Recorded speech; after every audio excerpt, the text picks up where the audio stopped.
So I've been starting my sourdough journey. I've been making Dutch oven bread for a while, but when I started my journey, I wanted to get some cute little silicone Bannetons. I did a bunch of research and decided that I preferred this because I can wash them. I made the bread yesterday and still they're just chilling on the counter. So here is the bread that I made with it. I made the croissant bread, it so good, so good. The recipe made 2 loaves, so I got to use both of them. And then here is the lamb it came with. Be very careful. I did that immediately when I put the blade on. Here's what it looks like. It came with a little pack of extra blades.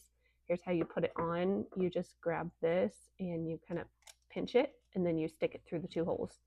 I had to watch a video to figure it out, but it was pretty easy.